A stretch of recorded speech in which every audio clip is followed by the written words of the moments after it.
नमस्कार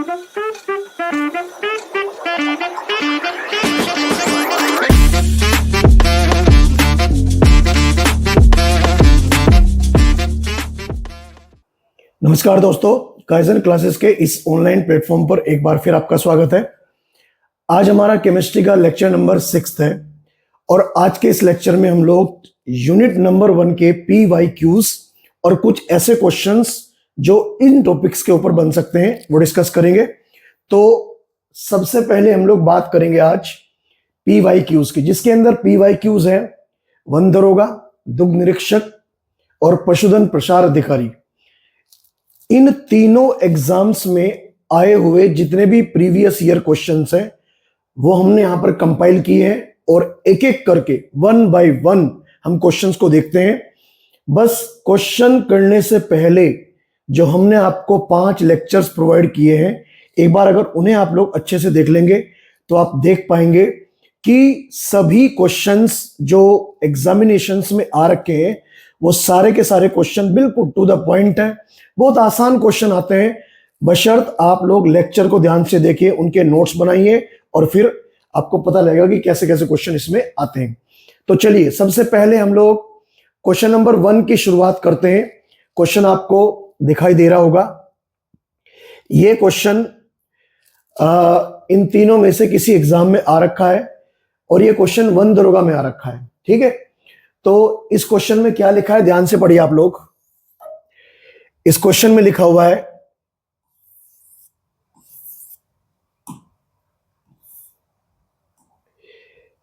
से ट्रू और फॉल्स। मतलब ये जो 3 पॉइंट आपको दे रखे हैं, इन तीनों पॉइंट के बारे में आपको बताना है कि ट्रू फॉल्स कौन सा है और कौन सा नहीं है। हिंदी में सत्य या असत्य बताना है आपको। यहां भी हिंदी में सेम दे रखा है। पहले हम लोग यहां डिस्कस कर लेते हैं। देखिएगा, आपने सॉलिड लिक्विड गैस की फेज ट्रांजिशन पढ़ी होंगी।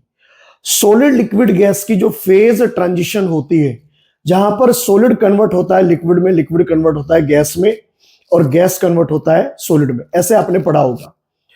ध्यान से पढ़ें आप लोग। अगर किसी सॉलिड को हीट दी जाती है तो वो लिक्विड में कन्वर्ट हो जाएगा, इसे हम लोग बोलते हैं मेल्टिंग। सॉलिड को हीट देने पर लिक्विड कन्वर्ट हो जाएगा। कोई ठोस है, अगर हम लोग उसे ऊष्मा प्रदान करते हैं तो वो द्रव अवस्था में कन्वर्ट हो जाता है। ठीक, इसका मतलब ये तो है हमारा ट्रू। ठीक है, इसके बाद अगर बात करते हैं हम लोग सेकंड की, लिक्विड को अगर हीट दी जाती है तो वो गैस बना लेता है, वेपर बना लेता है। अगर किसी द्रव को ऊष्मा दी जाती है तो वो गैस में कन्वर्ट हो जाता है। ये भी बात सही है, इट मींस ये भी ट्रू है। उसके बाद में थर्ड वाले को देखते हैं। लिक्विड को अगर कूल किया जाए it will convert into solid, और ये फ्रीजिंग कहलाता है। और ध्यान रखना, फ्रीजिंग में कूलिंग होती है, फ्रीजिंग में हीट नहीं दी जाती, हीट वहां से रिलीज की जाती है। तो इसका मतलब बात साफ है यहां पर कि फर्स्ट वाला भी ट्रू, सेकंड वाला भी ट्रू और थर्ड वाला भी ट्रू। तीनों के तीनों ट्रू है। और तीनों के तीनों ट्रू वाला ऑप्शन कौन सा है हमारे पास में, जहां पर ट्रू ट्रू ट्रू होगा तो वो ऑप्शन नंबर सी है। ठीक, इतनी सी बात है बस। तो अगर उस लेक्चर को, जिस लेक्चर में हमने आपको सॉलिड के बारे में, मेल्टिंग और बॉइलिंग के बारे में समझाया था, तो मुझे उम्मीद है वहां से देखकर आप लोग इसका आसानी से क्वेश्चन का आंसर दे सकते हैं। यहां पर सत्य, सत्य और सत्य, ये सबसे पहला क्वेश्चन है।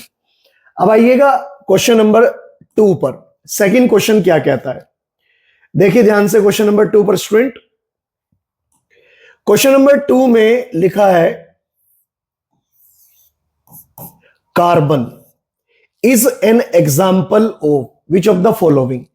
कहते हैं कि कार्बन इनमें से किसका एग्जाम्पल है। एग्जाम्पल दे रखे हैं मेटल, मेटलॉइड, नॉन मेटल या नन ऑफ द अबव।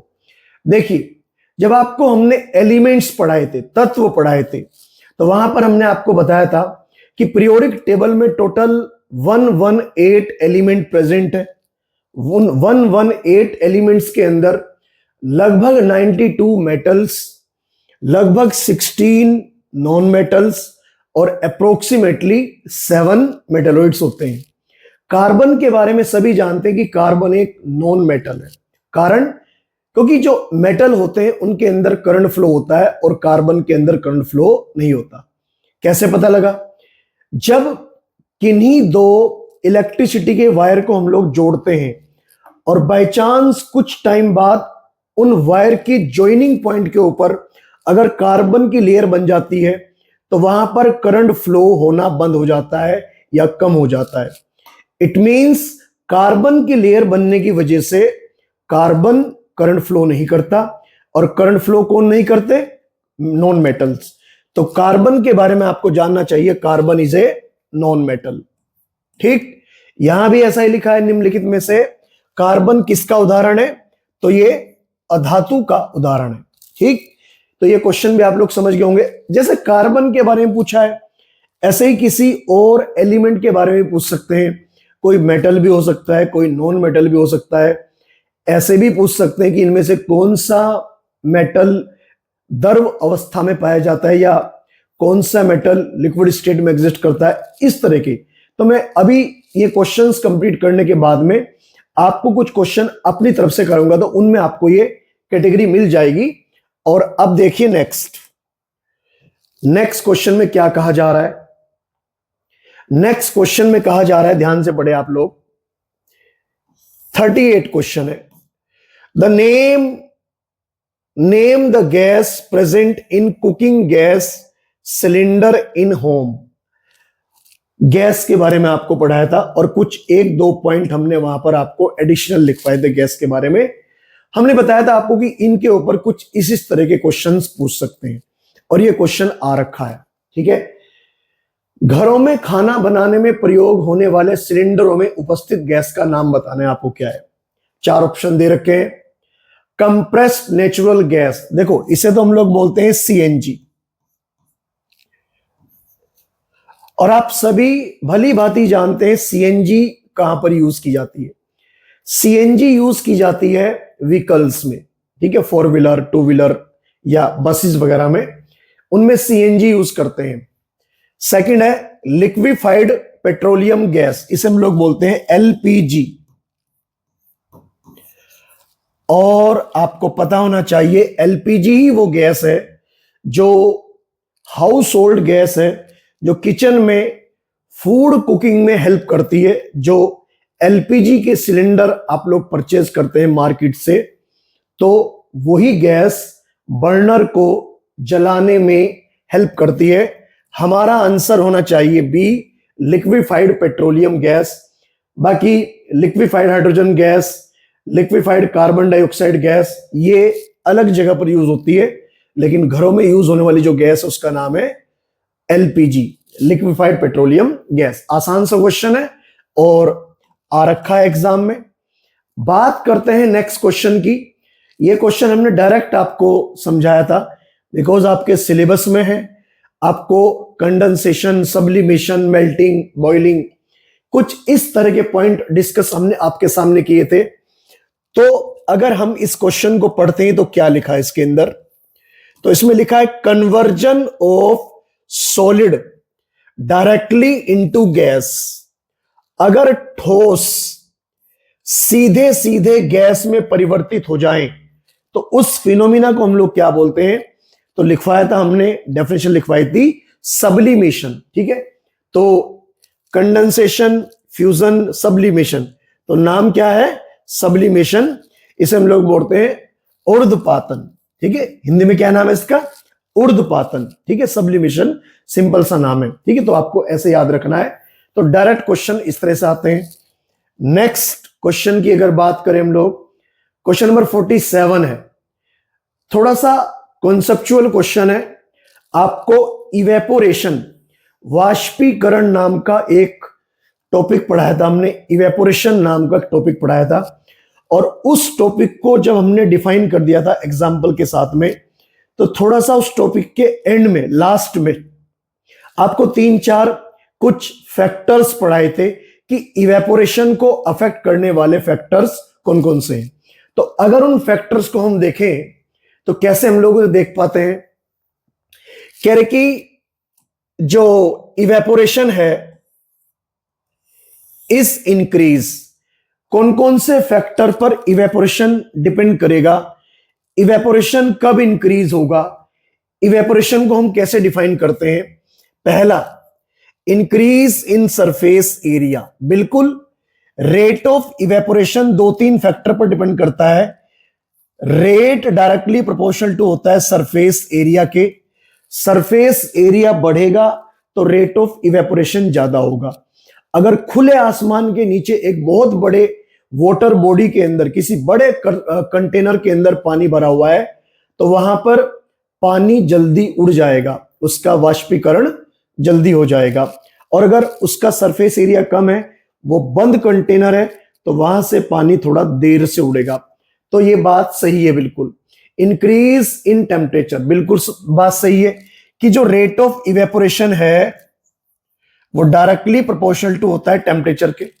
गर्मियों के दिनों में रेट ऑफ इवेपोरेशन ज्यादा होता है, सर्दियों के दिनों में रेट ऑफ इवेपोरेशन कम होता है। और इसका कारण आप लोग जानते हैं कि गर्मियों के दिनों में टेम्परेचर हाई रहता है और सर्दियों के दिनों में टेम्परेचर लो रहता है। ठीक, तो ये बात आप लोग समझ गए होंगे। तो ये हमारा, ये भी सही है, ये भी करेक्ट है। डिक्रीज इन ह्यूमिडिटी, अगर ह्यूमिडिटी डिक्रीज होगी तो रेट ऑफ इवेपोरेशन के ऊपर क्या फर्क पड़ेगा? क्या ह्यूमिडिटी कम होने से रेट ऑफ इवेपोरेशन बढ़ेगा? बिल्कुल सही है। अगर इन्वायरमेंट में नमी ज्यादा होगी, अगर इन्वायरमेंट में नमी ज्यादा होगी तो रेट ऑफ इवेपोरेशन कम हो जाएगा। यही कारण है बरसात के दिनों में कपड़े देर से सूखते हैं, कारण क्योंकि इन्वायरमेंट में ह्यूमिडिटी, नमी ज्यादा होती है, तो रेट ऑफ इवेपोरेशन कम हो जाएगा। लेकिन क्या लिखा है? Evaporation increase, decrease in humidity. बिल्कुल, ह्यूमिडिटी अगर डिक्रीज होगी तो रेट ऑफ इवेपोरेशन ज्यादा हो जाएगा। तो ये भी ऑप्शन हमारा सही है। इंक्रीज इन विंड स्पीड, बिल्कुल, अगर हवा तेज चलती है तो रेट ऑफ इवेपोरेशन ज्यादा हो जाएगा, और अगर हवा कम चलती है, विंड स्पीड अगर कम है, तो रेट ऑफ इवेपोरेशन कम हो जाएगा। तो ये भी सही है। चारों के चारों ऑप्शन यहां पर करेक्ट है। Choose the correct option from the following. इन चारों को देखते हुए आपको बताना है कि कौन सा ऑप्शन करेक्ट है। First, second, third and fourth. देखो भाई, ऑप्शन तो यही है हमारा, हिंदी में भी आप लोग पढ़ सकते हो। वाष्पीकरण बढ़ता है, कब बढ़ता है? सतह क्षेत्र बढ़ने पर, सरफेस एरिया बढ़ने पर बिल्कुल बढ़ता है। तापमान की वृद्धि पर बढ़ता है। आर्द्रता, जिसे हम लोग नमी बोलते हैं, उसमें कमी होने पर बढ़ता है। वायु की गति वृद्धि होने पर बढ़ता है, यह भी सही है। और निम्नलिखित में से सही विकल्प चुनना है, तो यहां भी हमारा इसके अकॉर्डिंग पहला ऑप्शन करेक्ट है। ठीक, तो इन क्वेश्चंस को आप जरूर ध्यान रखिए। क्वेश्चन जब आप लोग ये कर लेंगे वीडियो को देखकर, तो आपको लेक्चर में और इंटरेस्ट आएगा। लेक्चर देखने में, लेक्चर जो मैं आपको समझा रहा हूं, आपको और पता लगेगा कि क्वेश्चन कैसा आ सकता है, कैसा आ सकता है। ठीक, चलिए चलते हैं हम लोग स्टूडेंट नेक्स्ट क्वेश्चन पर। और नेक्स्ट क्वेश्चन हमारा ये रहा। आपको हमने पढ़ाए थे कंपाउंड्स। कंपाउंड आप सभी जानते हैं क्या होते हैं? दो या दो से ज्यादा एलिमेंट जब आपस में एक फिक्स रेशो में मिल जाते हैं तो उन्हें हम लोग बोलते हैं कंपाउंड्स। ठीक है, हिंदी में हम लोग उन्हें बोलते हैं यौगिक।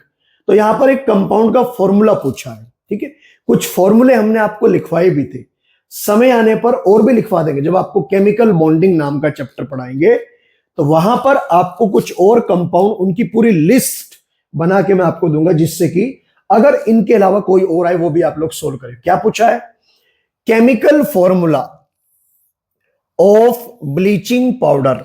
देखिए, ब्लीचिंग पाउडर का केमिकल फॉर्मूला होता है CaOCl2। और अगर हम इसका केमिकल नेम भी जाने, इसका केमिकल नेम क्या है? इसे हम लोग बोलते हैं calcium oxy chloride. Calcium oxy chloride, ठीक है, ये इसका केमिकल नेम है। अब देख लीजिए कौन सा फॉर्मूला मैच कर रहा है। तो हमारे अकॉर्डिंग लास्ट डी ऑप्शन पूछ रखा है, फॉर्मूला आएगा हिंदी में इसे बोलते हैं विरंजक चूर्ण का रासायनिक सूत्र क्या है? तो ये आप लोग देख सकते हैं आपके सामने, सिंपल सा इसका आंसर। नेक्स्ट बात हम लोग करेंगे नेक्स्ट क्वेश्चन की। नेक्स्ट क्वेश्चन में लिखा है, ये भी कंपाउंड के ऊपर बेस्ड एक क्वेश्चन है। लिखा है कि which of the following molecular compound represent is A correct formula. इनमें से 3 फॉर्मूले ऐसे दे रखे हैं जो इनकरेक्टली रिप्रेजेंटेड है। केवल एक फॉर्मूला यहां पर ऐसा दे रखा है जिसे करेक्टली रिप्रेजेंट किया गया है। ठीक, हिंदी में पढ़ें। लिखा है कि निम्नलिखित में से कौन सा आणविक यौगिक सही रासायनिक सूत्र को दर्शाता है? ठीक है, तो हमारे अकॉर्डिंग ये जो बी ऑप्शन है H2S, ये इसका, ये हाइड्रोजन सल्फाइड गैस होती है जो गटर में से निकलती है। ठीक है, जैसी स्मेल गटर में से आती है इसी तरह की स्मेल इस गैस के अंदर से आती है। तो ये गैस है, और कोई गैस वाला टॉपिक हमने आपको पढ़ाया तो उसके ऊपर इस तरह क्वेश्चन आ सकता है। बाकी सब ये फॉर्मूले इनकरेक्ट है। कारण, क्योंकि अगर हम बात करें कैल्शियम क्लोराइड की, तो कैल्शियम क्लोराइड का सही फॉर्मूला होता है CaCl2। बहुत बेसिक सी जानकारी है, आप सभी इतनी बात तो जानते ही होंगे। बात करें सोडियम सल्फेट की, सोडियम सल्फेट का सही फॉर्मूला होता है Na2SO4। ठीक है, जब केमिकल बॉन्डिंग आपको मैं पढ़ाऊंगा तो कुछ फॉर्मूले कैसे बनते हैं, उनका सही तरीका रिप्रेजेंट हम लोग कैसे कर सकते हैं, याद कैसे रखेंगे हम लोग, तो वहां पर आपको मैं थोड़ा सा इसके बारे में जरूर समझाऊंगा। एक्चुअली वैलेंसी डिपेंड करती है कि कितने एटम्स इसके अंदर यूज होने हैं। तो सोडियम सल्फेट का सही फॉर्मूला ये है। सोडियम सल्फाइड का सही फॉर्मूला Na2S होता है। तो इसका मतलब हमारा जो ऑप्शन है, हमारा ऑप्शन जो इन्होंने पूछा है वो ये रहेगा, यहां से ये रहेगा। ठीक है, तो ये भी बहुत आसान सा क्वेश्चन था। और अब इसके बाद में करते हैं डिस्कशन नेक्स्ट क्वेश्चन के बारे में। नेक्स्ट क्वेश्चन में क्या लिखा है, ध्यान से पढ़े आप लोग सभी स्टूडेंट। क्या लिखा है नेक्स्ट क्वेश्चन में, which gas is use in flushing bag of chips for preventing them getting oxidise. Chips, Kurkure, जो पैकिंग वाला फूड आता है मार्केट में, तो उस पैकिंग वाले फूड में आपने कई बार देखा होगा कि वो जो पॉली बैग होता है, पॉलीथीन जिसके अंदर वो फूड फिल्ड होता है, वो थोड़ा स्वेलअप होता है, ऐसे फुला हुआ होता है। ठीक है, तो उनके अंदर कहते हैं कि कौन सी गैस भरी हुई होती है। नाइट्रोजन के बारे में याद करिएगा, नाइट्रोजन के बारे में हमने आपको वहां पर पढ़ाया था जब आपको नाइट्रोजन गैस के बारे में समझाया था कि ये क्रायोजेनिक नेचर की होती है, ये पैकिंग फूड में यूज की जाती है। तो पैकिंग वाले फूड में कौन सी गैस यूज की जाती है, नाइट्रोजन गैस। बहुत ही आसान सा क्वेश्चन है। और बच्चों ध्यान रखना, आने वाले एग्जाम में भी क्वेश्चन इसी ही लेवल के आएंगे, इससे ज्यादा अपर लेवल के नहीं आएंगे। तो इसका तरीका यह है कि जो जो मैं आपको पढ़ा रहा हूं या जो जो हमारे टीचर्स आपको प्रोवाइड करेंगे, जैसे मैं केमिस्ट्री पढ़ा रहा हूं और फिजिक्स के, बायोलॉजी के और आपका मैथमेटिक्स वाला जो पोर्शन है, उसके जो जो लेक्चर्स आपको मिलेंगे उन्हें ध्यान से देखिएगा अगर आपको इस एग्जाम में सेलेक्ट होना है तो। ठीक है, देखो बहुत ही सिंपल वे में, बहुत ही धीरे से हम आपको आपके सामने डिस्कशन कर रहे हैं, तो आप लोग बिल्कुल इजीली स्मूथली पढ़ें, नोट्स जरूर बनाएं। किसी भी एंट्रेंस एग्जाम को क्रैक करने का तरीका क्या है कि जब लेक्चर्स आपके सामने चल रहा है तो आप उसके बुलेट पॉइंट बनाएं, उन बुलेट पॉइंट को आप लोग याद रखें, क्योंकि क्वेश्चन उन्हीं के बेस पे आपको सोल्व करने हैं। ठीक है, ओके स्टूडेंट, चलिए नेक्स्ट क्वेश्चन पर चलेंगे हम लोग बच्चों। और नेक्स्ट क्वेश्चन में क्या लिखा हुआ है, देखिए क्वेश्चन यहां पर दे रखा है, बात हम लोग ऑप्शन की करेंगे, नीचे दे रखी है इसमें दूसरी वाली स्लाइड में। Network solid are also called. जो नेटवर्क सॉलिड है, सॉलिड कई तरह के होते हैं, ionic solid, covalent solid, network solid. तो नेटवर्क सॉलिड को एक खास तरह का नाम दिया जाता है, उसका एक खास तरह का एग्जाम्पल है। तो नेटवर्क ठोसों को भी को कहा जाता है। तो अगर नेटवर्क सॉलिड को हम लोग बात करें तो 4 ऑप्शन दे रखे हैं। मेटेलिक सॉलिड मतलब धात्विक सॉलिड का नहीं, उन्हें तो मेटेलिक सॉलिड ही बोलते हैं। आयनिक सॉलिड भी नहीं बोलते, कोवेलेंट सॉलिड बोलते हैं। और करेक्ट आंसर हमारा इसका ये सहसंयोजक ठोस मोलिकुलर सॉलिड, ये भी नहीं बोलते। तो स्टूडेंट हमारा जो आंसर है इसका वो ये रहेगा। एक थोड़ी सी जानकारी मैं आपको और बता रहा हूं इसके बारे में। अगर आप किसी नेटवर्क सॉलिड के एग्जाम्पल्स की बात करें, पहली बात तो नेटवर्क सॉलिड के अंदर जो नाम है वो उसका नाम कोवेलेंट सॉलिड है। नेटवर्क सॉलिड बोल दीजिएगा या फिर कोवेलेंट सॉलिड बोल दीजिएगा। तो नेटवर्क सॉलिड में अगर हम बात करें, एक तो सबसे बेस्ट एग्जांपल आता है डायमंड।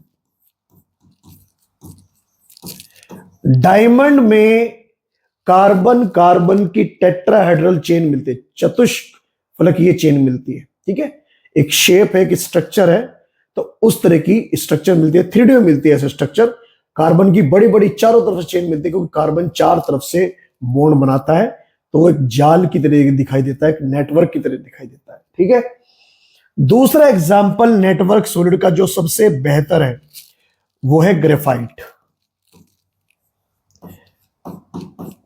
ठीक है, तो हो सकता है कि इस बार क्वेश्चन ये पूछ ले कि बताइए इनमें से कौन सा एग्जाम्पल, कौन सा उदाहरण है नेटवर्क सॉलिड का। ठीक है, जो नेटवर्क सॉलिड है इनमें से कौन सा एग्जाम्पल है, या फिर इस तरह के ऑप्शन आपको दे सकता है।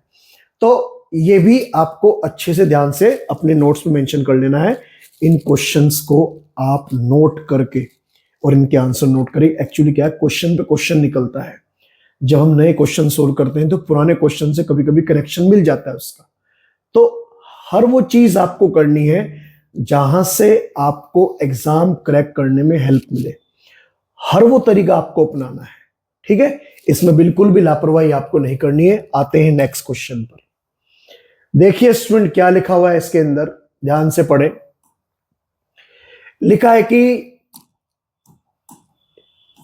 Which of the following is not A green house gas.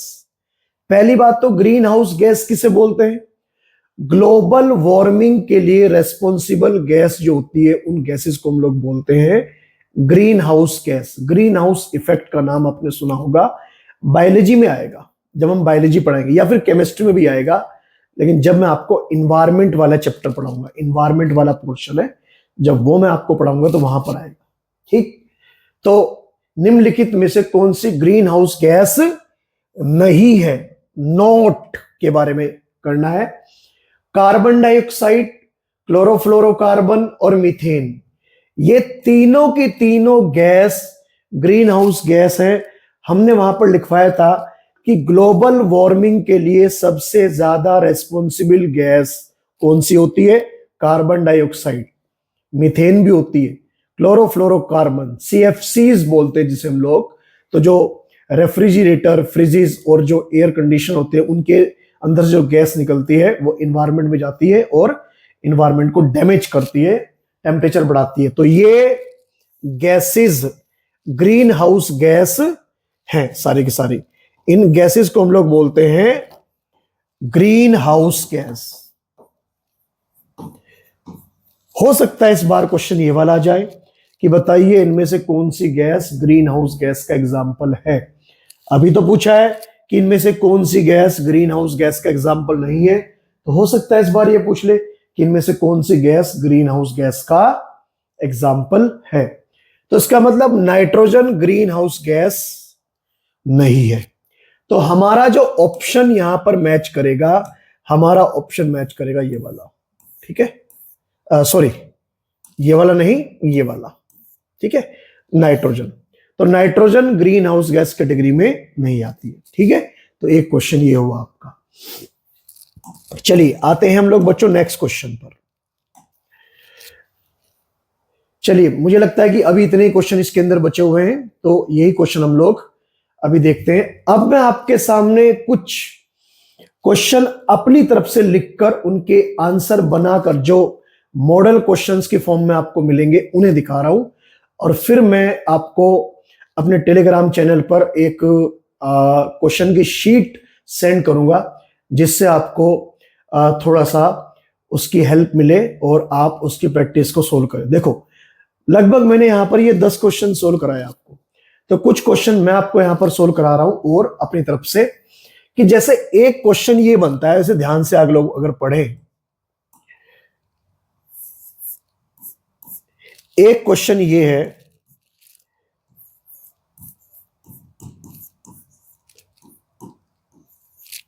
Which is not a metal, सीधा क्वेश्चन है बिल्कुल। या फिर यही क्वेश्चन अगर ऐसे पूछ लिया जाए, which is an example of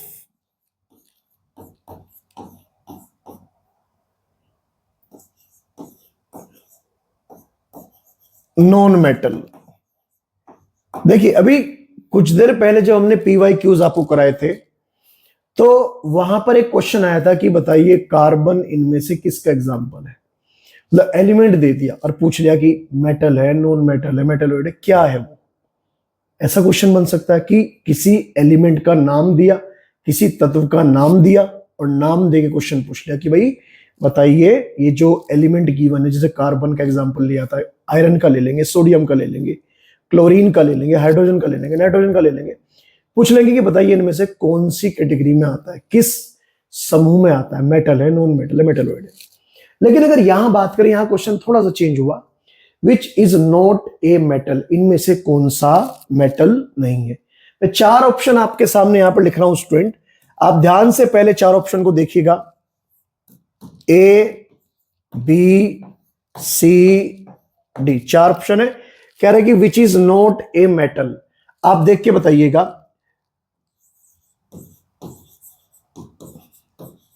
sodium,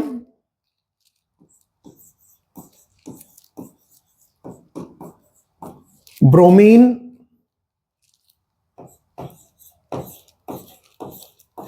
boron,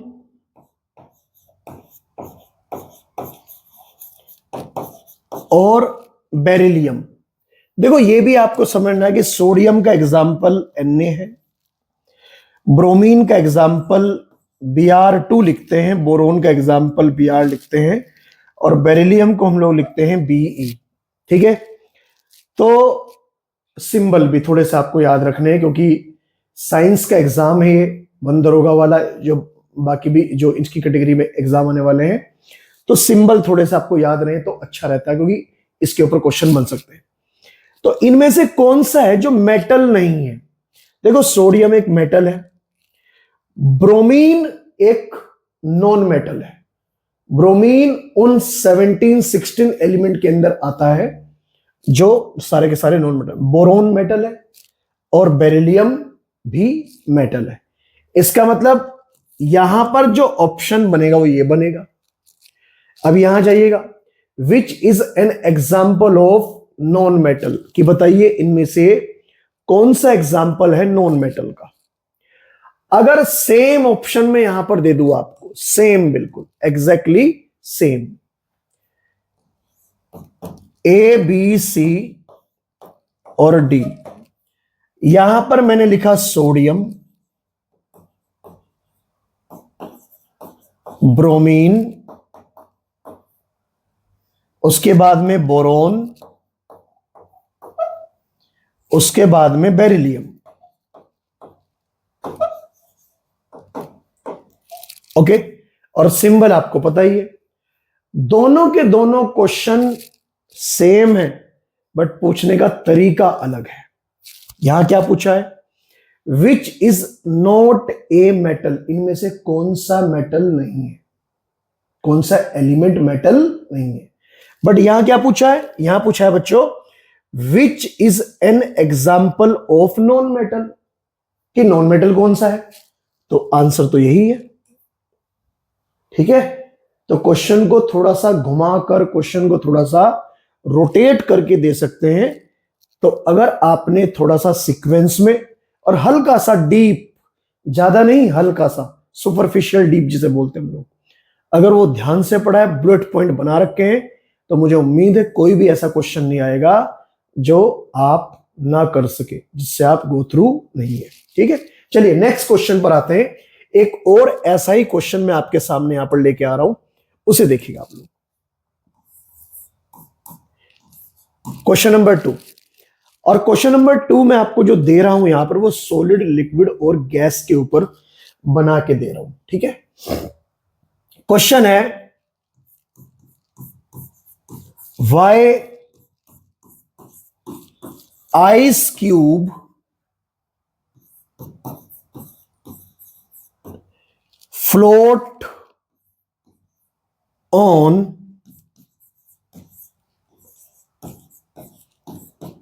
the surface of water, कि जो आइस क्यूब है वो पानी की सरफेस पर क्यों तैरते हैं, इसका कारण पूछा, इसका रीजन पूछा है। ठीक है, अब अगर 4 ऑप्शन यहां पर दिए जाएं, ए, बी, सी और ये डी, ठीक है, तो ऑप्शन को ध्यान से पढ़ना, तब पता लग जाएगा। तो ऑप्शन है due to low density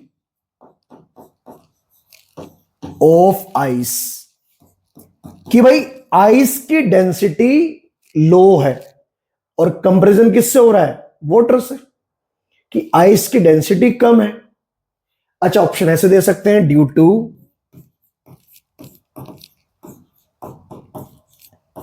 high density of ice. इसी ऑप्शन को इन्होंने रिवर्स कर दिया, ऐसा ऑप्शन दे सकते हैं। Next, because it is solid, क्योंकि आइस सॉलिड है। आई बात समझ में? लेकिन हमने देखा है कि कई सारे सॉलिड ऐसे भी होते हैं जो पानी में डूब जाते हैं। किसी आयरन के पीस को आप लें और किसी वाटर बॉडी में अगर डाल के देखें, आयरन का कोई बिल्कुल ठोस सॉलिड है, अच्छा कैसे वजन वाला, वो आपका डूब जाएगा। लेकिन जो आइस के बड़े बड़े ग्लेशियर्स हैं, बड़े बड़े टुकड़े हैं, वो पानी में तैरते रहते हैं, फ्लोट करते रहते हैं। ठीक है, और एक ऑप्शन आपका और कोई बना देगा,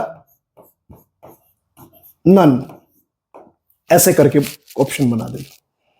तो आपको पता होना चाहिए कि आइस जो होती है उसकी डेंसिटी पानी से कम होती है, वाटर से कम होती है। और अगर उसकी डेंसिटी पानी से कम होगी तो इसका मतलब आइस वाटर की सरफेस पर फ्लोट करेगी। आइस अगर वाटर की सरफेस पर फ्लोट करेगी तो उसका मेन कारण क्या है, डेंसिटी। और डेंसिटी वाला टॉपिक हमने आपको इसी चैप्टर में पढ़ाया है। ठीक है, तो बच्चों इसका अगर हम आंसर जाने तो इसका आंसर हो जाएगा ये, due to low density of ice, ice की डेंसिटी कम है। तो ऐसे क्वेश्चन बन सकते हैं। चलिए नेक्स्ट क्वेश्चन पर आते हैं। एक और क्वेश्चन मैं आपके सामने डिस्कस कर रहा हूं, ध्यान से देखिएगा। क्वेश्चन नंबर 3 है। क्वेश्चन नंबर 3 है एक तरह से आपका जो सब्लिमेशन, कंडेंसेशन वाला टॉपिक, मेल्टिंग वाला टॉपिक आपको पढ़ा था, उसके ऊपर ध्यान से देखिएगा। मैं कह रहा हूं कि sublimation is an example of, कि सब्लिमेशन एग्जाम्पल है, किस चीज का एग्जाम्पल है सब्लिमेशन। ठीक है, ऐसे ही पूछ सकते हैं, condensation is an example of. ठीक है, कंडेंसेशन जो होता है वो क्या है। तो सब्लिमेशन क्या है, एग्जाम्पल है, नंबर 4 ऑप्शन देते हैं यहां भी हम लोग, ए, बी, सी और ये डी। तो ध्यान से देखिएगा 4 ऑप्शन में क्या लिखा हुआ है। तो सब्लिमेशन एग्जाम्पल है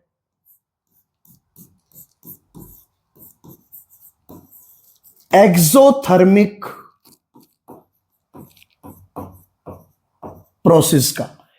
एक्सोथर्मिक प्रोसेस, क्योंकि अभी तो मैं आपको समझा रहा हूं, हो सकता है कि एग्जाम में बस केवल इतना लिखा हो और इसका मीनिंग ना पता लगे, लेकिन मैं आपको अभी समझा रहा हूं। एक्सोथर्मिक का मतलब होता है ऐसा प्रोसेस जिसमें हीट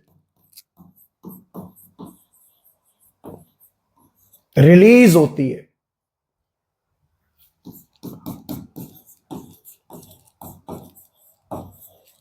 एंडोथर्मिक प्रोसेस, और एंडोथर्मिक प्रोसेस जिसमें हीट एब्जॉर्ब होती है। ठीक है, उष्मा शोषी, उष्मा क्षेपी, इस तरह के नाम आपने सुने होंगे। ठीक है, तीसरा जो एग्जांपल मैं यहां दे रहा हूं, न्यूट्रलाइजेशन प्रोसेस।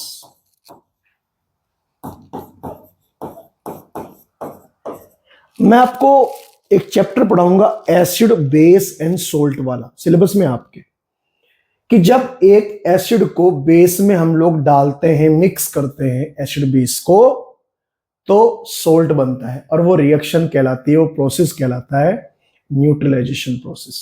वहां पर आएगा, वो सिलेबस का पार्ट है, तो ऑप्शन वहां से बना सकते हैं। ठीक है, समझ गया ना। और एक दो कुछ ऑप्शन और दे सकते हैं, कि कह सकते हैं कि ऑल ऑफ अबोव, या कुछ और ऑप्शन, क्योंकि सही ऑप्शन तो एक ही होगा, एक से ज्यादा तो होंगे नहीं सही ऑप्शन। तो यहां पर अगर आप देख पाए, समझ पाए और मेरी बात को समझ पाए, सब्लिमेशन में क्या होता है। सब्लिमेशन में कोई भी सॉलिड कन्वर्ट होता है गैस में। ठीक है, अच्छा, अगर कोई सॉलिड को हम लोग मेल्ट करें, तो मेल्ट करने के लिए हीट देनी पड़ेगी उसे। तो अगर सॉलिड को मेल्ट करने के लिए हीट देनी पड़ेगी, तो सॉलिड क्या करेगा, हीट को एब्सॉर्ब करेगा। हीट को एब्सॉर्ब करना मतलब एंडोथर्मिक, हीट को एब्सॉर्ब करा। और ये तो डायरेक्टली गैस में कन्वर्ट हो रहा है, जब लिक्विड गैस में कन्वर्ट होता है तब भी हीट एब्सॉर्ब करेगा। तो इसका मतलब सॉलिड अगर डायरेक्टली गैस में कन्वर्ट हो रहा है, इसका मतलब large amount of heat absorb करेगा। ठीक, अब लार्ज हो स्मॉल हो इससे कोई मैटर नहीं करता यहां पर। यहां तो बात यह है कि प्रोसेस कैसा है, एक्सो है या एंडो है। तो ये फिनोमिना कैसा है स्टूडेंट, ये फिनोमिना हमारा एंडोथर्मिक प्रोसेस है, हीट को यहां पर एब्जॉर्ब किया जाएगा। ठीक है, मुझे उम्मीद है समझ गए होंगे आप लोग बात को। अब नेक्स्ट क्वेश्चन पर आते हैं हम लोग। क्वेश्चन नंबर 4, देखा कितना इंटरेस्टिंग क्वेश्चन है, उसे देखिएगा। सिलेबस में ना कोलाइड है, और कोलाइड के ऊपर क्वेश्चन कैसा आ सकता है, साइज के बेस पर आ सकता है। तो क्वेश्चन कह रहा है कि size of particle in colloids,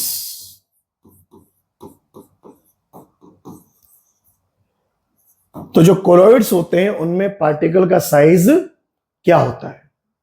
ठीक है, साइज लिखवा रखा है हमने। ऑप्शन देखिए कैसे बन सकते हैं।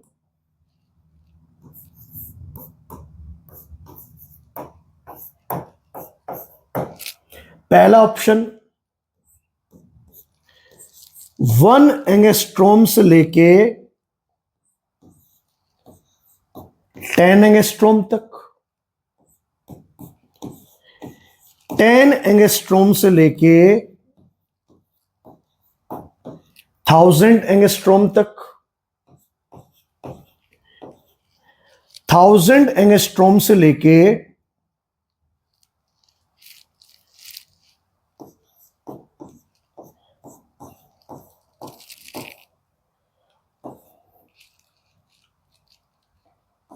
1 लाख एंगस्ट्रॉम तक, ठीक है, या फिर इनमें से कोई नहीं। यही ऑप्शन आपको नैनोमीटर में भी दे सकते हैं, ठीक है, सेम ऑप्शन आपको नैनोमीटर में भी दे सकते हैं, बन सकते हैं ऑप्शन वहां भी ऐसे, ठीक है। लेकिन जो हमने आपको आंसर लिखवा रखा है उस आंसर के अकॉर्डिंग जो होगा वो कौन सा होगा, बी, 10 एंगस्ट्रॉम से लेके 1000 एंगस्ट्रॉम तक, या फिर हम कह सकते हैं यहां पर 1 नैनोमीटर से लेके 100 नैनोमीटर। नैनोमीटर में ऑप्शन आपको ऐसा दिया जाएगा और एंगस्ट्रॉम में ऑप्शन आपको ऐसा दिया जाएगा, ठीक है। और अब मेरी तरफ से लास्ट क्वेश्चन जो मैं आपके सामने डिस्कस करने जा रहा हूं उसे देखिएगा। चलिए देखिए, लास्ट क्वेश्चन की हम लोग बात करते हैं। हमने आपको कोलॉइड के सस्पेंशन के ना 2 फिनोमिना पढ़ाए थे, टिंडल इफेक्ट और ब्राउनियन मोशन, ठीक है। तो एक क्वेश्चन देखिएगा, उसके बाद डिस्कशन करेंगे इसके ऊपर। 5th है,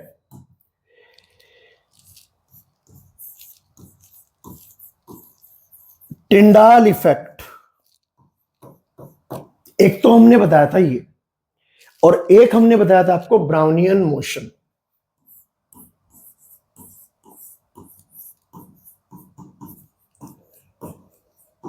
ब्राउनियन मोशन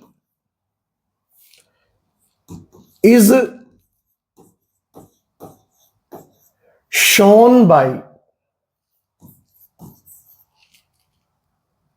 ठीक है, ब्राउनियन मोशन इनमें से किसके द्वारा शो किया जाता है, ए बी सी और ये डी, ठीक है। देखो ध्यान से, ब्राउनियन मोशन कौन शो करते हैं, तो ब्राउनियन मोशन शो करते हैं केवल और केवल कोलॉइड्स।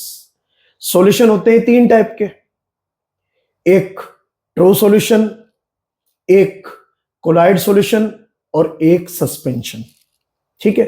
3 ऑप्शन है, ऑप्शन कोई और भी बना सकते हैं हम लोग, इसमें कोई बड़ा इशू नहीं है। तो अगर यहां पर ऑप्शन दिया जाए आपको कि भाई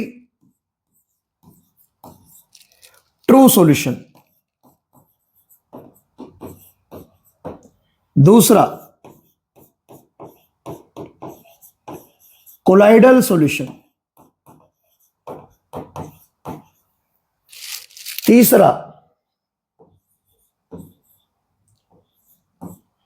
सस्पेंशन, या फिर ये सभी के सभी ब्राउनियन मोशन या फिर आपका टिंडल इफेक्ट शो करते हैं। हो सकता है आपको केवल एक दे दे कि भाई टिंडल इफेक्ट इनमें से कौन सा शो करता है, या दूसरा दे दे ब्राउनियन मोशन इनमें से कौन सा शो करता है, या फिर दोनों इकट्ठा दे दे कि Tyndall effect and Brownian motion is the property of, ये किसकी प्रॉपर्टी है, ऐसा क्वेश्चन, मतलब लैंग्वेज के ऊपर डिपेंड करेगा ये, और ये सारी की सारी चीजें सोल्व होंगी प्रैक्टिस से, ठीक। तो आज के इस लेक्चर को यहीं पर कंप्लीट करेंगे हम लोग स्टूडेंट, और ये पहला चैप्टर आपका पूरी तरह से कंप्लीट हो चुका है। क्वेश्चंस हमने आपके सामने सारे डिस्कस कर दिए जो भी बन सकते थे इस चैप्टर के ऊपर। अब हमारी बारी है आपको एक शीट देने की जो हम अपने टेलीग्राम चैनल पर डालेंगे, और उसका लिंक यूट्यूब के डिस्क्रिप्शन में हम लोग देंगे आपको, जिससे कि आप लोग वहां से उसे डाउनलोड कर ले, उसका प्रिंट निकलवा ले और फिर उसकी प्रैक्टिस कर ले।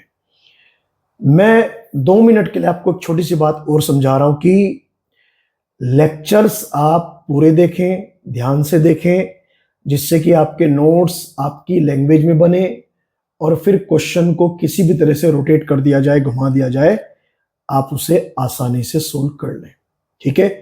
तो किसी भी तरह की ऐसी कोई लापरवाही ना हो आपकी पढ़ाई में कि आप पढ़ भी रहे हैं, टाइम भी लगा रहे हैं, लेकिन आधा अधूरा, क्योंकि आधा अधूरा पढ़ा हुआ और आधी अधूरी जानकारी बहुत खतरनाक होती है, गलत करवा देती है, ठीक है। चलिए आज के लेक्चर को यहीं पर कंप्लीट करते हैं स्टूडेंट। मिलते हैं हम लोग नेक्स्ट लेक्चर में नए चैप्टर के साथ में, नई यूनिट के साथ में। Okay, thank you, all the best.